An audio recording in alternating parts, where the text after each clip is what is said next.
Hello, Jamie Acosta. I have some interview questions for you for my Education 390 class. It is very common for students in the classroom to possess a variety of learning styles. What is your philosophy on this, and how have you tried to accommodate different learning styles in your classroom? Yeah, it's definitely common to have multiple learning styles in a classroom, especially teaching in the public education setting where you have a classroom where anywhere from 20 to 30 students. You're definitely going to get a variety of ways that students learn. Some students learn spatially, some are more kinesthetic learners. There's just a variety of ways that any individual can learn in a classroom. So I think it is important to kind of try and address as many of those areas as you can within a lesson, definitely using multiple types of examples within each lesson so that you have students engaging in finding at least one example that they can hold on to help them understand what is being taught is really important.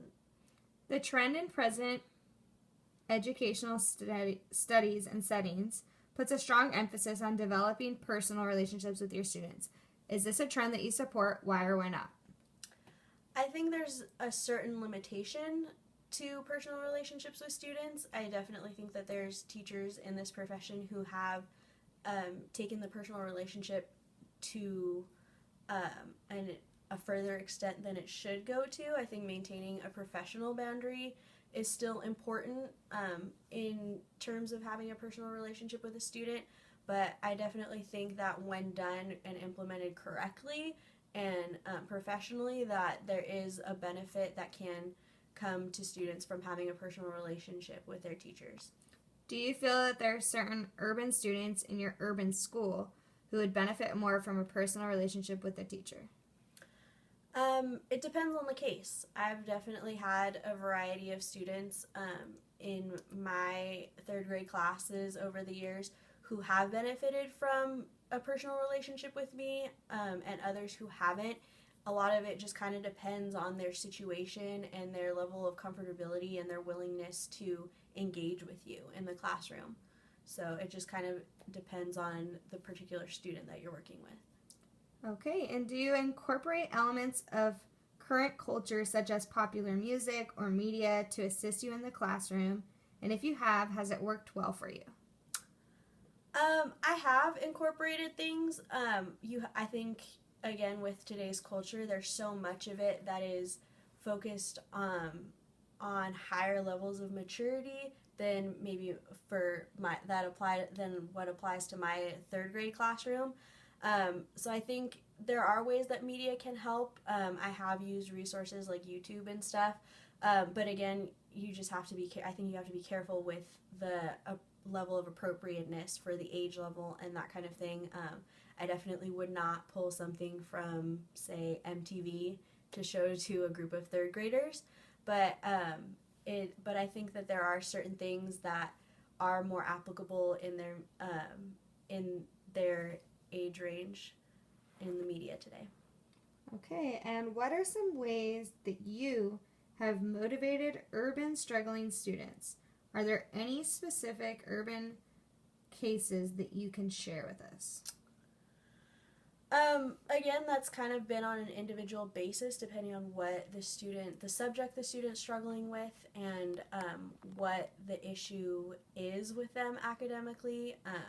If it is something that is a little bit more personal topic with them, being like something at home affecting their performance in the classroom, there's definitely different ways that I've handled those kinds of situations versus something that's maybe a little bit more academically based, like a learning disability or something of that nature. I did have a student last year who was struggling. It was kind of a combination, both academically and culturally, and he was having some trouble at home. His parents were going through a divorce, and one of the parents was dealing with some drug addiction issues that we found out about later in the school year, and it was affecting his ability to focus in the classroom. He also did have ADD, so kind of using tools to combat that. He definitely got frustrated at different points of the year, struggling academically. Something that I found helped him a lot was things like goal setting, finding different small goals. Getting him to focus on what a long-term goal for the remainder of the school year would be, and then breaking that down into like, okay, what are smaller things with his assignments? What are things that he thinks he can handle that he can do? And giving him, those attainable goals to reach really helped him feel a little bit more empowered and control of what was going on around him, since so much of his at-home situation was out of his control. And then having a learning disability that he didn't necessarily have full control over, letting him see that there were other aspects that were productive that he could take control of and build off of, really helped to keep him engaged and improve academically in the classroom. So that's definitely one motivational tool that I've used. Okay, thank you for your time.